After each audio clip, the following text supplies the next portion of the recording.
Thanks for joining us for today's program. Today we're looking at NDIS and assistive technology, something that's can be quite tricky, but we want to give you some advice and some heads up on how best to manage that. I'm Andrea Salmon, I'm facilitating today's webinar, and I've got Annabelle waiting in the wings. In the spirit of reconciliation, MS Limited acknowledges the traditional custodians of country throughout Australia and their connections to land, sea and community. We pay our respect to their elders past, present and emerging, and extend that respect to all Aboriginal and Torres Strait Islander peoples with us today. It is my pleasure to have Annabelle Brodsky as our presenter today.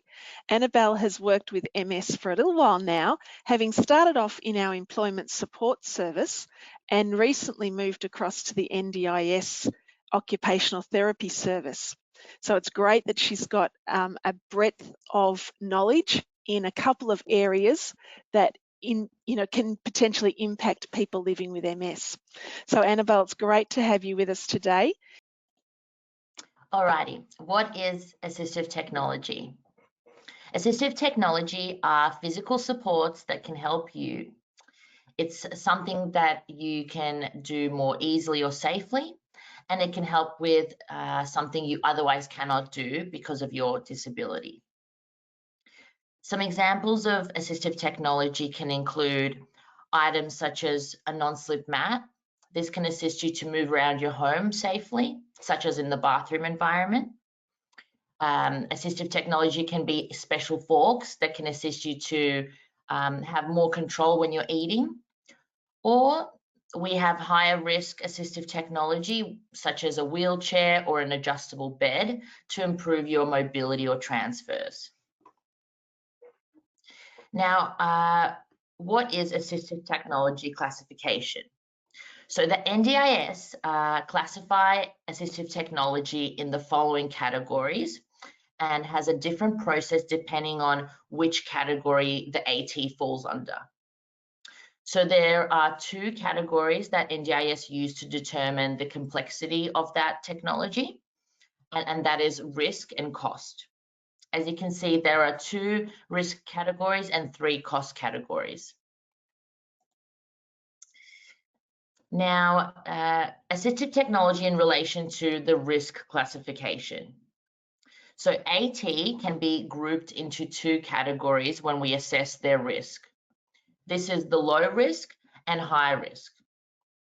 By recognizing the complexity of the need that you require, it will help you or your AT assessor, such as an occupational therapist, to identify, find and obtain the appropriate AT for you. With the low risk category, these are common items that are unlikely to cause harm in your daily life. They're easily accessible for purchase, and they can be set up without a professional advice being provided. And this can include a toilet frame, a standard shower chair, and non-slip matting, for example. Now, with the higher risk items, these are more complex items. They're known to cause some harm or can be used in restrictive practice if not appropriately trained in, and they require a professional to provide advice, setup and training to use them appropriately. Some examples can include bed poles, ceiling hoists, power assist technology for wheelchairs, as well as wheelchairs and mobility scooters as well. Now, assessing the correct level of support required for an assistive technology, it can be helpful to look at the risk level and cost level associated with that item. But firstly, starting off, we're going to look at assistive technology that is low cost. So when we're talking about low cost assistive technology, we're looking at technology that is that doesn't exceed $1,500, sorry. They can be purchased from your core consumables budget in your plan, and the items can be purchased off the shelf in an aid store, for example, in store or online in a retailer. Some low-cost items are even available in your everyday stores. However, in these kind of circumstances, it's important to touch base with your support coordinator or NDIS representative just to ensure that you're not requiring to have supplementary evidence for the everyday item. Low-cost item examples include continence products, grab rails, threshold ramps, cooling and heating attire, and simple mobility devices like a single point stick or walking frame. Next, we're talking about assistive technology and mid-cost items. Now, with the mid-cost range, this means that the items are going to be between $1,500 to $5,000 in price. So they're that middle range that the NDIS classifies. These are purchased out of your capital supports budget in your plan, slightly different to the low-cost items. The mid-cost items usually require you to have some input from an assistive technology assessor, such as an OT, in selecting the right item for you. Examples of mid-cost assistive technology can include standing hoists, customized shower chairs, non-scripted mobility scooters, and pressure care mattresses, as an example of some. Now, these items all require a level of input from your AT assessor in ensuring that the item is set up to your specific needs. Now, lastly, we have assistive technology in the high cost range. Now, these are items that are over $5,000. So they are also, like the mid-cost, purchased from your capital supports budget in your plan. They usually require a complex set of steps to set them up, to customize them for your needs, and a high level of knowledge to assist you in selecting the right assistive technology for you. High-cost AT typically require a quote to be collected and also submitted during the process. Examples of high-cost assistive technology can include scripted wheelchairs, power adjustable beds, and complex car modifications. Now that we looked at the two different categories that the NDIS classify for assistive technology, which is risk and cost, we can now look at what processes and evidence is required to hopefully get these pieces of equipment funded for you. So what evidence do you really need for your AT? When purchasing or applying for assistive technology through the NDIS, supplementary evidence may be required to ensure that the recommendation made by your AT assessor is appropriate, cost-effective, and sits under the NDIS criteria of reasonable and necessary. When accessing different levels of assistive technology, please refer to your plan to clarify if you have that funding allocated in these categories. By identifying whether you have assistive technology funding or low-cost funding for AT, you will speed up the process of applying and receiving that assistive technology. If you find that your plan doesn't have the funds stated for your required AT, this doesn't mean that you can't investigate the options further.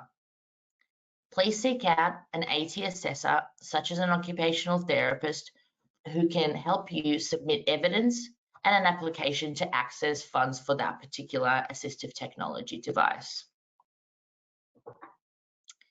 Now let's start with the process for low-cost assistive technology. This is those items that are under $1,500 and are usually found in your core supports budget area section. So the process for low-cost assistive technology prescription usually involves yourself reviewing the item and the information recommended by your AT assessor. This might be a selection of low-cost AT for you to review, or information to help direct your low-cost AT selection. It's important to ensure that you have reviewed your NDIS plan, focusing on the core supports budget section before purchasing. You can also discuss this with your support coordinator or plan manager if relevant, and confirm that the funding is there. Next, you would be purchasing the item or obtaining the quote to purchase that item. The process usually involves you liaising with your support coordinator and/or plan manager about the purchase of it.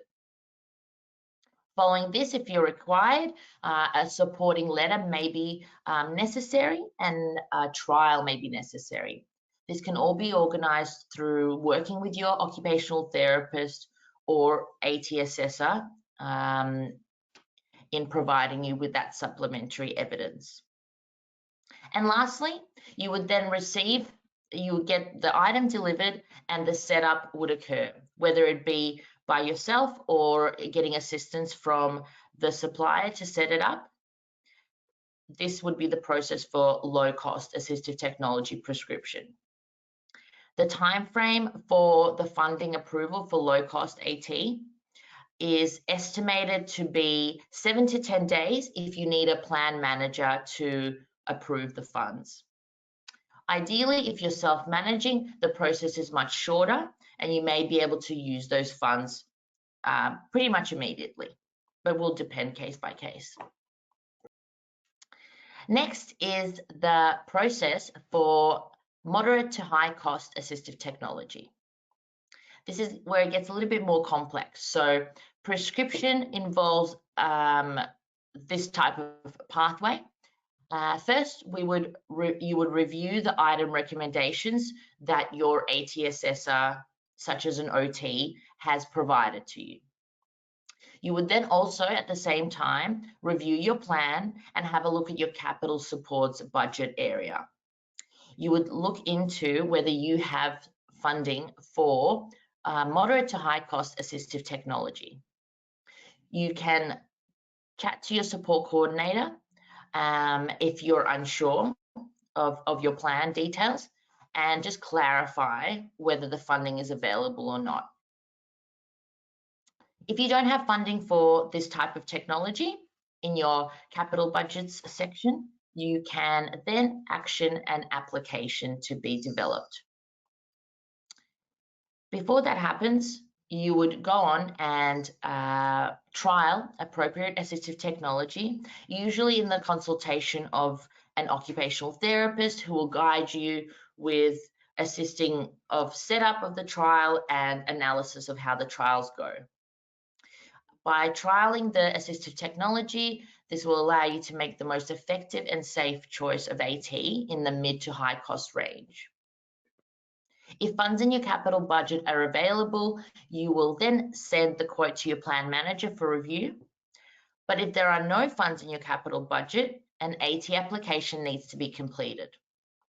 An application would either be short or long, depending on the price and risk of that chosen AT. The occupational therapist or AT assessor can help you with putting together the application.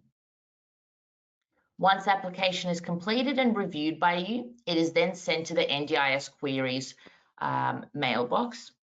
NDIS wait times are stated to be approximately 21 days, depending on the complexity of the item. However, we have seen some delays due to the COVID situation. The wait times have increased, which means there may be a further delay with AT applications being reviewed. Once the application is reviewed, your plan manager will schedule the delivery and installation. Lastly, with mid to high cost assistive technology, it is important to allow your assistive technology assessor to review the item and ensure it is appropriately supporting your needs once it's been delivered.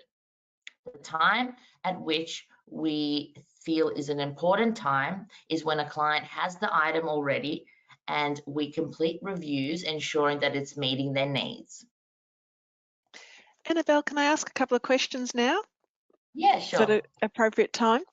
Yes. Chiara's asked, is the process the same if you're renting the assistive technology? I believe the process wouldn't be the same if you're renting.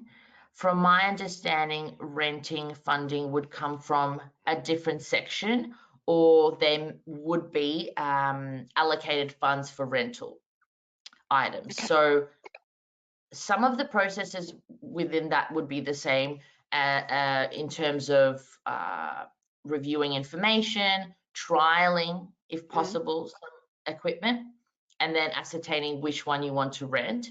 But you would still need to review your plan. You would still need to chat to your support coordinator to ensure you have the funding.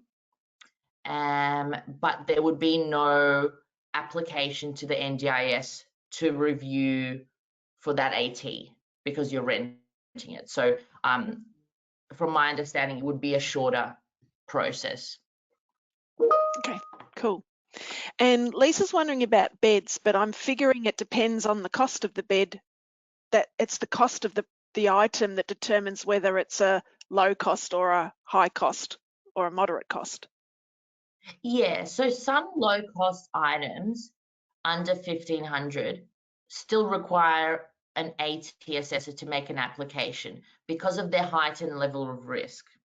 Yep. But with the mid to high cost range, the application length would depend on the cost. Yep, absolutely. But sorry.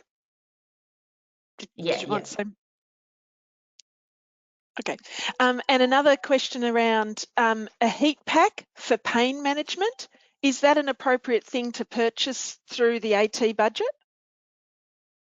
First of all, I guess any item through the low cost budget, if it relates to management of your disability. So I would recommend you liaise with an appropriate physical therapist or therapist you're working with just to confirm that's the right point of call, even if it is your GP, just to clarify that that's the right method. And then I believe that if they can vouch and justify your purchase as well, that will probably be an optimal evidence to store on your portal or with your support coordinator. Great, thank you. Okay, now to the case study. All right, so we have Rosa. She's a 55-year-old a woman who is living with relapsing remitting MS. Rosa's main symptoms include fatigue, low limb weakness, and occasional cognitive fog. Rosa lives with her husband and toy poodle Charlie, and she enjoys spending time with her family, which includes going to the park with her grandkids, walking the dog, and accessing the community for social outings with her friends. Currently, Rosa has noticed a greater amount of difficulty mobilizing outdoors around her home and in the wider community due to her MS symptoms. From consultation with an occupational therapist, it was recognized that Rosa would benefit from an assessment for a mobility device. Rosa and the OT completed an assessment which identified Rosa's support needs and potential assistive technology that could assist her with engaging in the activities mentioned. Rosa's OT organised a trial of different foldable lightweight mobility scooters in her home and local community for her to try out.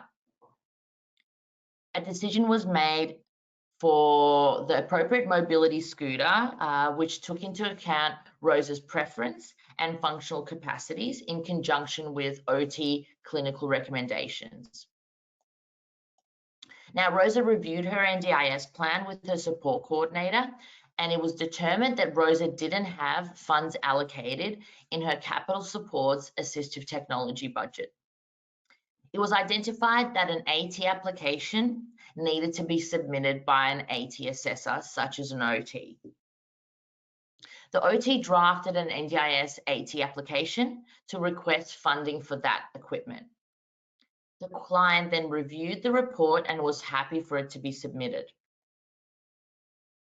Rosa and the OT waited the review decision from the NDIS. Once the decision was approved, the funds were available to be used to purchase the selected AT for Rosa. Once Rosa was delivered the mobility scooter, her OT completed a review to ensure that the AT was set up and used safely and effectively for Rosa's needs. Rosa reported experiencing increased social participation and was able to go for extended walks with her poodle Charlie, Rosa experienced increased happiness being able to complete those meaningful leisure activities and engage in her role as a mother, granddaughter, and a grandmother and friend. Annabelle, that's great. I know we're heading towards the end. Is it okay to ask another question in here? Yeah, sure, definitely. Yep. Yep, and I would encourage people, pop your questions in. Sometimes we might have to take them offline if they're too complex or need individual follow-up, but feel free to pop them in. Rose has made an interesting observation. Now, Rose, I'm not going to go into full detail about what you've put in here, but she's had an experience in regard to a mobility device, the FES Bioness one, where because the word therapy was stated in the assessment document, the NDIS declined it because it was regarded as therapy. Any experience with situations like that where we need to be careful about how things are worded? And feel free, if you want to take that offline, that's okay as well. I personally haven't had experiences regarding particular wording. Okay. However, we are definitely happy to take it offline and liaise with the participant that's asking that and just dig a little bit deeper, because I feel that there is probably some more information that would be helpful for us to answer that. But yeah, it's an interesting case. It sounds like something that we can touch base after the webinar for sure. Okay. And are any items required to have a co-payment? Is that something that exists now? It used to exist in the old Enable and the SWEP sort of system. Does the participant mean in the sense that some of the portion of the assistive technology is paid for privately? I think that's what it refers to. It's not ideally stated by NDIS that that's something that they want participants to take the pathway of. However,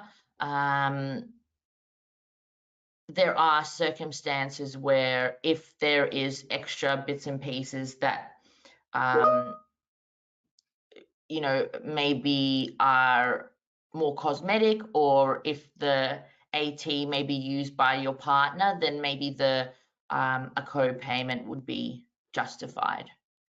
It would definitely be a case by case, but yeah, further chat to your support coordinator, NDIS, local area coordinator, and hopefully an AT assessor who's working with you would assist that.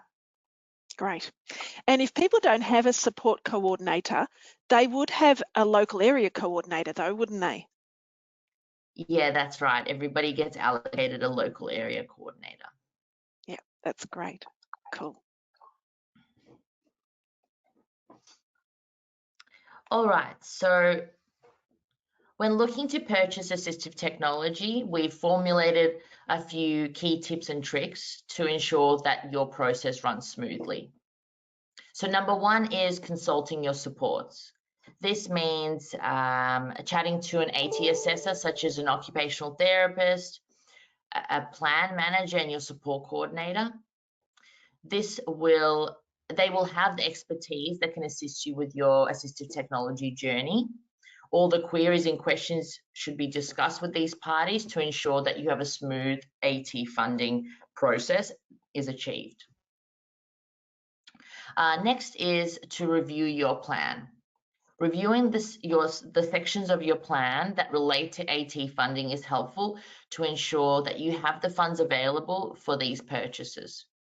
This information can also allow you to have a more realistic expectation and a better awareness of the steps you have to take to get the AT you require. Now, lastly, we recommend that you be open to short-term solutions whilst waiting for your applications to be reviewed. Your NDIS plan may have funding allocated for rental equipment or formal supports. This can help you maintain safety and function while you're waiting. That's fabulous, Annabelle. And yes, there are some more questions coming in as well. It seems really key to be aware of what's in your plan and to have those people to talk to help you with it. Yep. Gail's wondering, can you hold over allocated funds to the following year to allow for the purchase of a larger priced item, which might not be in this year's budgeted amount? With the NDIS plan, it's a plan-to-plan basis. So from our understanding, you couldn't really do that. You would need to apply for a request for funding for your next plan during your review. Yeah, cool. Great question from Carol. If you don't have connection to someone who can assist you with the assistive technology, so you don't have an OT or very little contact with someone from the NDIS, how do you find someone? Well, you could contact your local area coordinator to assist you with looking at available or appropriate AT assessors that could help you in your area, or organising to look at booking in for an AT assessor to see you in the near future. Great, thank you. Mm. And home modifications, is that one of the areas where you might need the co-payment?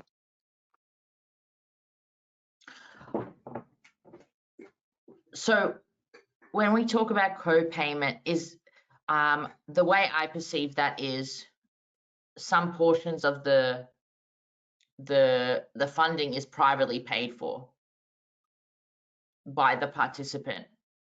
Is that what the participant who joined means, Andrea? So I think it was just following up that conversation about sometimes there are co-payments, and we're wondering if home mods is one of those situations where a co-payment might be needed.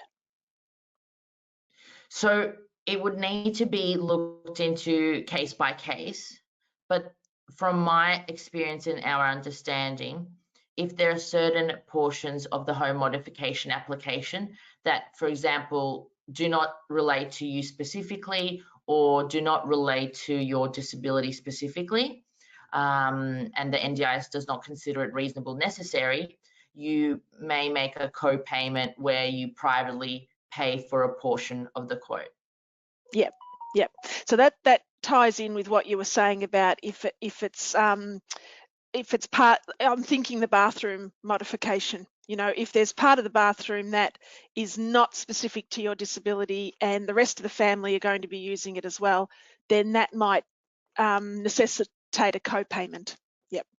And I've got to say that's how it always has been for any equipment funding. Yep.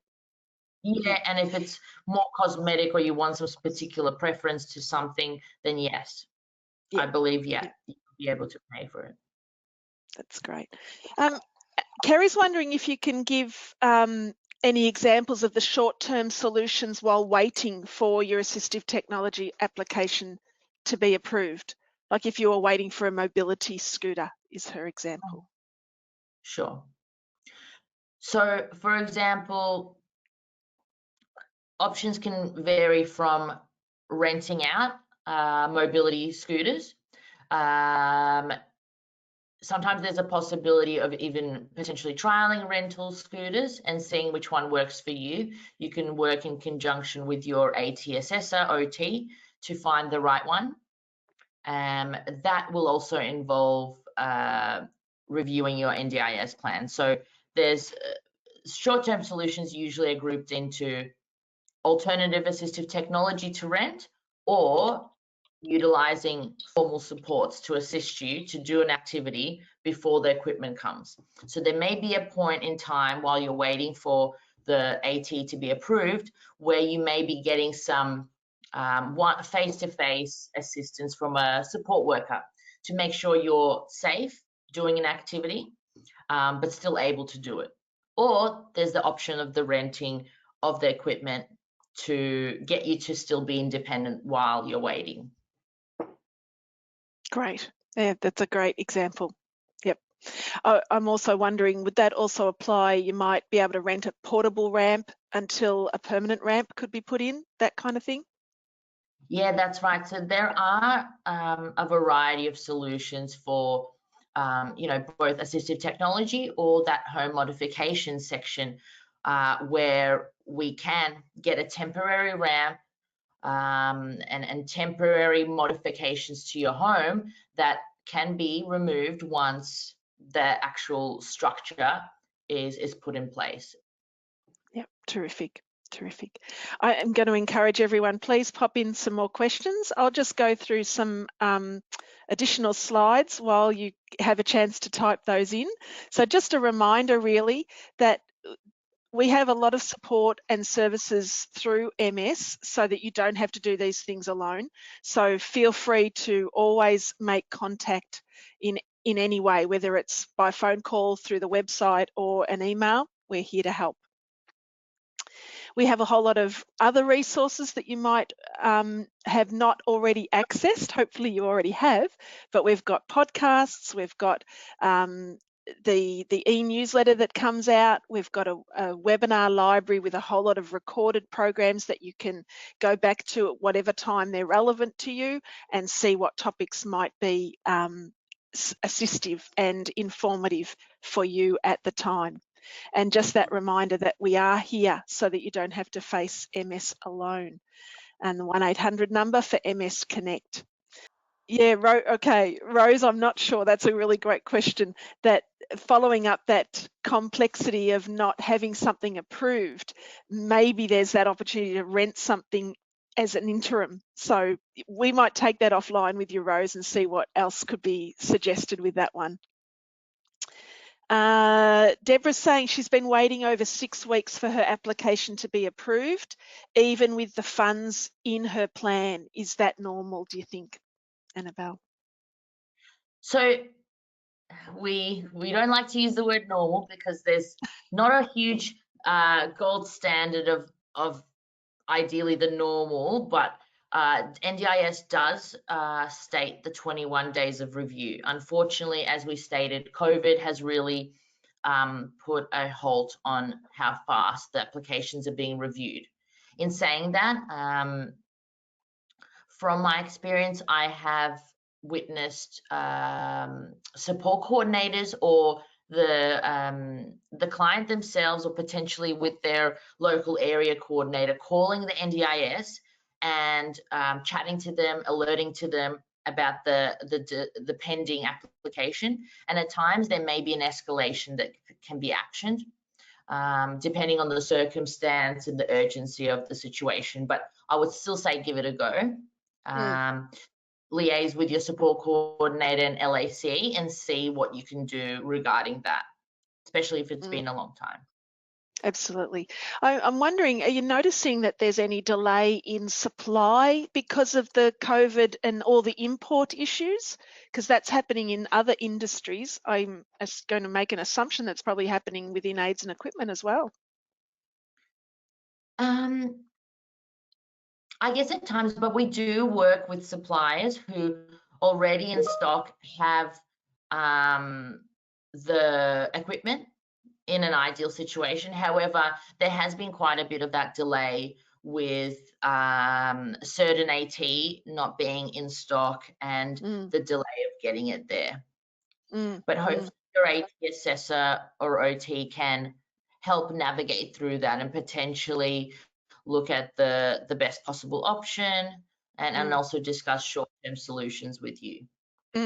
I love that idea of being able to rent something as an interim while you get the thing that you're actually waiting for. That's terrific. And I would suggest not to get too worried about thinking about all the short-term solutions by yourself. You know, that's something that an AT assessor can help you brainstorm. You don't feel overwhelmed about needing to know all those other options. Somebody that's has expertise in that can shine light into what's available to you. That's terrific. Yep. Teresa's got a question about her particular query is she's looking for a cooling vest, but would like to be able to try it on before purchasing. Have you had any experience of that? The cooling vests I'm aware of the websites have some really great tables of measurements, and I believe they're reasonably accurate. But if you had any examples of people getting the wrong one and it having to go back, how does that all work? I think, especially now in our day and age, at the moment, return of clothing and things like that can be a bit trickier. But what I would suggest is the suppliers or whoever the contact personnel in each online store is, or in-person store is, they are experts and they know the dimensions of the clothing. They can actually assist you verbally regarding potentially what kind of fit you want and what type of fit each size will look like. So Yeah. I think you can get a lot of information from that supplier, hopefully before you get that received. However, I have witnessed a lot of restrictions with the ability to try the clothing on. Potentially, there may be suppliers who have some examples on stock and they can touch base with you about trying them on. That's fantastic. Yes, I know in our main offices, we often have some examples, but that doesn't work for everybody. And particularly during COVID time, the offices aren't open, so that certainly doesn't work. But I agree. I think the companies are really good at being able to guide people as to what sizes to buy. That's They've terrific. experienced some people trying different sizes and different body shapes. So yeah. Yep, that's great. Look, that's fabulous. Sorry, my questions keep flicking out of order. I really hope that I've done justice to the questions. A couple of really complex questions that we will take offline because it's easier to really get into the nitty-gritty one-on-one rather than in a setting like this. But if there's any final more general questions, that would be great for us to look at now. Otherwise, I'm going to thank everyone for throwing in their questions and comments. There's been some reinforcement that no, you can't carry over funds. It doesn't work like that, exactly as you were saying, and other people have had that experience too, Annabelle. So thank you. I think the case study was a great example too. And I know often our solutions to things are to go and talk to your provider or your assessor or your local area coordinator, but that really is the best way to get all the nuances for your particular situation. So thank you for that reminder too, Annabelle. We don't have to do this on our own. And that's really key. You know, not everyone's an expert in every area. You're the expert on what you need, but someone else will be able to guide you as to the best solution to meet that need. And Annabelle is certainly one of the team that does that. So thank you for your time, Annabelle, in putting this presentation together, and Jordan and the team. And thanks everyone for being online. It's great that there was so much interest in this topic. And if other things come up after we've left today, by all means, you can go straight to MS Connect. You can email education and I will get that through to the right person. But don't go away thinking, oh, I didn't get my question answered. We will absolutely make sure that you get the answers that you need. So please stay online as well. There's a final little survey that pops up when we finish the webinar, and we'd love to get your feedback. And if there are other topics that you're interested in as well, that's the opportunity to pop them in too. So a few thank yous coming through. So that's terrific. We're glad that we've been able to be helpful. Thanks, Annabelle, and thanks everyone for being with us today. Bye for now.